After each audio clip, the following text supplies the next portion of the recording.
कण कण में बसा है आंदोलन, लड़े हैं और लड़ते रहेंगे। कुर्मी समाज आदिवासी था, है और रहेगा। यह जो बातें हैं आज कुर्मी समाज के वैसे युवा नेता कह रहे हैं जो कि रेल रोको आंदोलन में बाकायदा सम्मिलित हुए थे। नाम है उनका पप्पू कुर्मी, राजकिशोर चौधरी। ऐसे तमाम कुर्मी युवा नेता हैं जो आज यह जो पंक्ति है उसे बुलंद कर रहे हैं। लेकिन इसी बीच आज की जो खबर आ रही है, कहीं ना कहीं कुर्मी समाज के अंदर एक भय का वातावरण उत्पन्न कर रही है। दरअसल खबर यह है कि सुदेश महतो जो कि आजसू के सुप्रीमो हैं, जेएलकेएम के जो वरीय उपाध्यक्ष हैं देवेंद्र नाथ महतो, उन पर रेलवे ने एफआईआर दर्ज करवाई है। रेल यात्रा जो थी उसे बाधित करने का आरोप लगा, जो संपत्ति है रेलवे की उसे क्षति करने का आरोप लगा।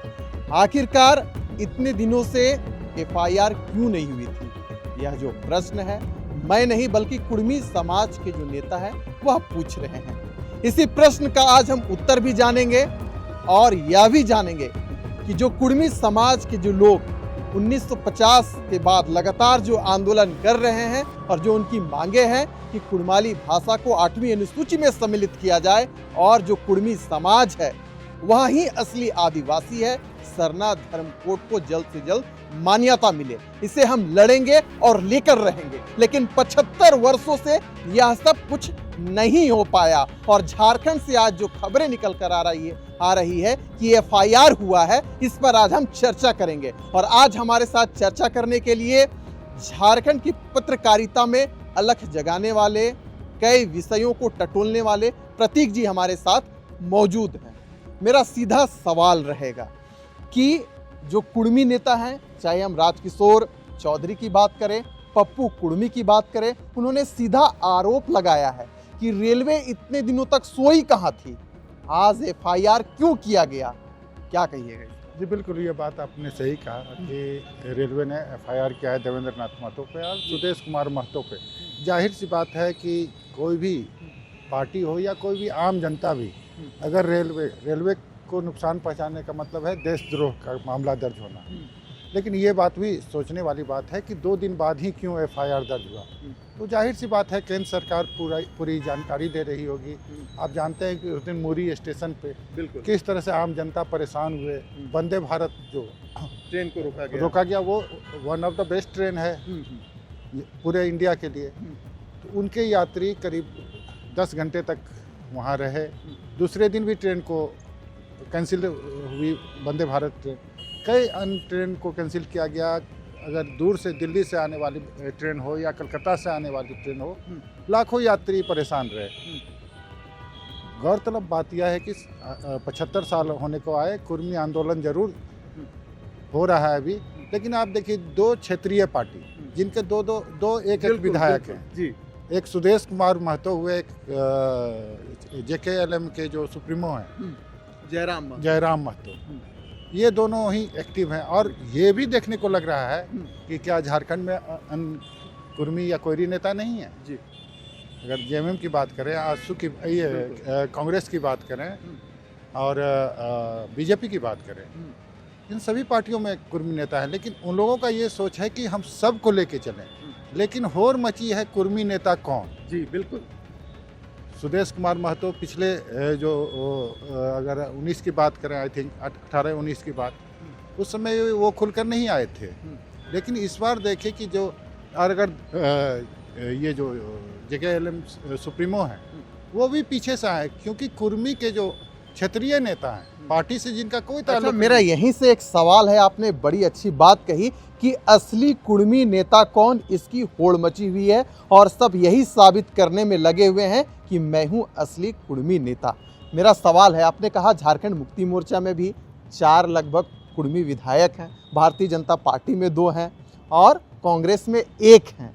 लेकिन जिस प्रकार से आजसू सुप्रीमो सुदेश महतो ने रेल रोको आंदोलन में अपना समर्थन दिया, टाइगर जयराम महतो ने जो जज्बा दिखाया, वो कहीं यह तो साबित नहीं कर रहा कि हम ही दोनों महान हैं और बाकी सब में जो काम है वह अधूरा है, पर्दे के पीछे चल रहा है। इस पर आपका क्या राय है? देखिए, अगर बात करें कि कुर्मी नेता, ये बिहार, झारखंड और उड़ीसा नहीं, झारखंड, पश्चिम बंगाल, उड़ीसा, ये आवाज़ जो निकली थी पश्चिम बंगाल के बड़े नेता है कुर्मी के, अजीत उनका नाम है, उन्होंने, और झारखंड की बात करें या उड़ीसा की बात करें, जो क्षेत्रीय नेता है, जो आम ग्रास लेवल नेता हैं, जिनको कोई पार्टी से ताल्लुका नहीं है, जब इन लोगों का स्वर उठने लगा तब देवेंद्र महतो इस आंदोलन में जुड़े, उसके बाद सुदेश महतो जुड़े, तो जाहिर सी बात है आंदोलन कोई कर रहा है, लेकिन वाहवाही लूटने में दो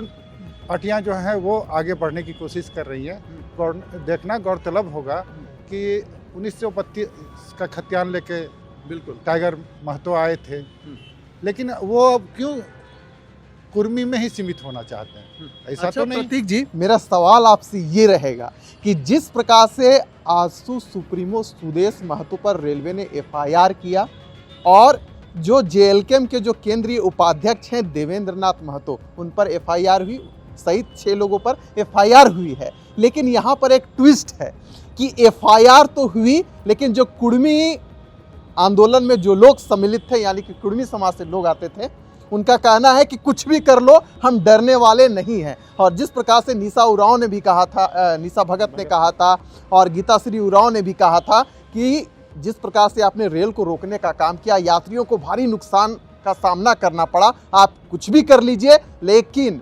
आदिवासी बनने के लिए आपको आदिवासी परिवार में सम्मिलित होना पड़ेगा। यहाँ से आपसे मैं 2 प्रश्न जानना चाहूँगा।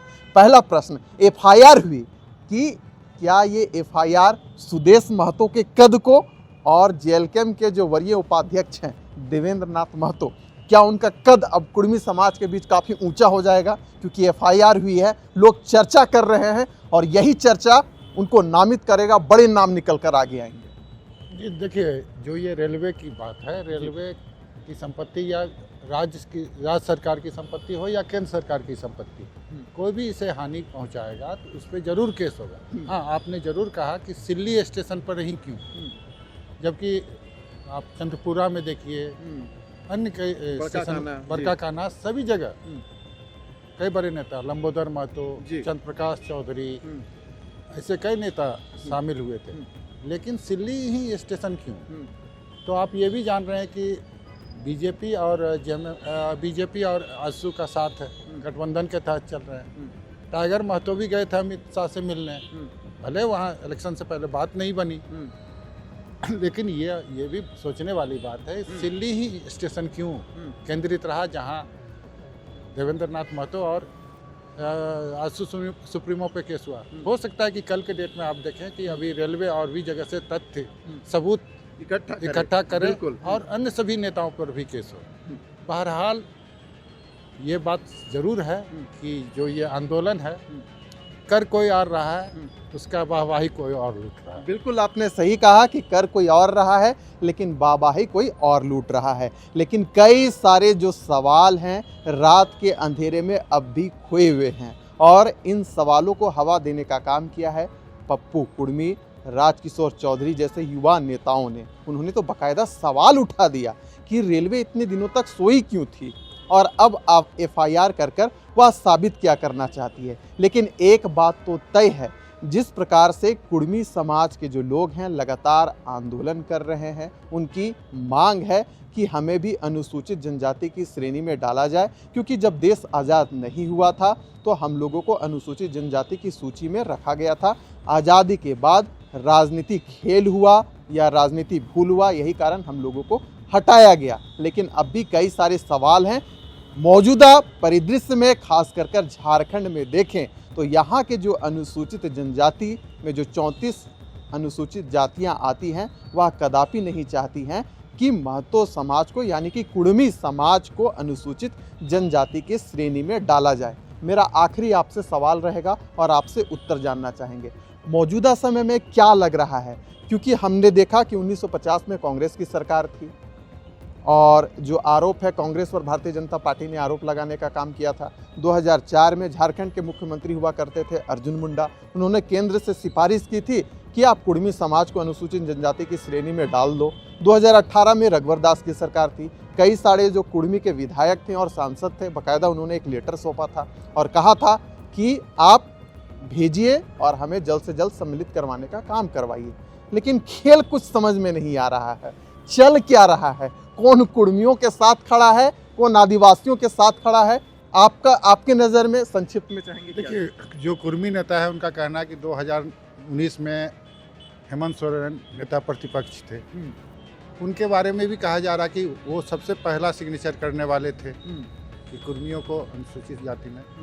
देखिए, ये राजनीति है, राजनीति खेला है, और इसमें खासतौर पर अगर झारखंड जब से बना है या देश आज़ाद हुआ है तो कोई कुर्मी को एक साथ जो खासतौर पे राष्ट्रीय पार्टी हैं उसमें कोई बड़ा नेता उभरना देना नहीं चाह रही है। यही वजह है कि एनडीए हो या यूपीए हो, वो चाह रहे हैं कि अगर कुर्मी एक हो जाए तो उनकी अहम भूमिका होगी जी। आप देखिए, एक समय ऐसा था कि आजसू 8 विधायकों के साथ था, एक साथ 8 विधायक आए थे। और अगर शुरुआती दौर की बात करें, आजसू की बात करें, जब अर्जुन मुंडा मुख्यमंत्री हुआ करते थे तो ये आजसू सुप्रीमो सुदेश महतो मंत्रिमंडल में शामिल थे। जैसे तख्ता पलट हुआ, मधु कोरा मुख्यमंत्री बने, चंद्र प्रकाश चौधरी, दो विधायकों की पार्टी, एक में अर्जुन मुंडा के साथ सुदेश महतो मंत्री पद का सुख भोगे, मधु कोरा जैसे आए तो चंद्र प्रकाश चौधरी मंत्री बन गए। तो राजनीति में कुछ भी हो सकता है विशाल, बिल्कुल। एक निर्दलीय मुख्यमंत्री बन जाता है, बिल्कुल सही कहा आपने। चलिए, एक निर्दलीय मुख्यमंत्री बन जाता है और 2 मुख्यमंत्री अपने पद पे रहते हुए अपना सीट हार जाते हैं। बिल्कुल। तो इन बातों को गंभीरता से झारखंड की जनता को लेनी होगी कि कौन कब क्या पलट जाता है, कौन क्या करता है। ये भाई झारखंड की राजनीति है, इसे समझना मुश्किल ही नहीं, नामुमकिन है। बिल्कुल। तो कहा भी जाता है कि politics is the game of probability, anything happen at any time. राजनीति में कभी भी कुछ भी हो सकता है। चलिए, तो एफआईआर हो चुकी है आजसू सुप्रीमो सुदेश महतो के ऊपर, जेएलकेम के जो केंद्रीय उपाध्यक्ष हैं उनके ऊपर एफआईआर हो चुकी है। अब देखने वाली बात है कि 3 अक्टूबर को जमशेदपुर की धरती में कुर्मी समाज की बैठक होनी है, उसमें क्या कुछ निर्णय निकल कर आता है और इस एफआईआर को लेकर कुर्मी समाज के अंदर क्या प्रभाव पड़ता है। आने वाला समय में इसका भी परिदृश्य हमें देखने को मिलेगा। साथ ही साथ एक बात तो तय है कि एफआईआर हुई है और यह आंदोलन आगे किस मोड़ पर जाती है, यह भी देखने वाली बात होगी। लेकिन झारखंड में जो कुछ चल रहा है पर्दे के पीछे, अब भी जो सवाल हैं तैर रहे हैं, और इन्हीं सवालों को आने वाले समय में हम इसका जवाब ढूंढने की कोशिश करेंगे और आप तक पहुंचाने का काम करेंगे। फिलहाल दीजिए हमें इजाज़त।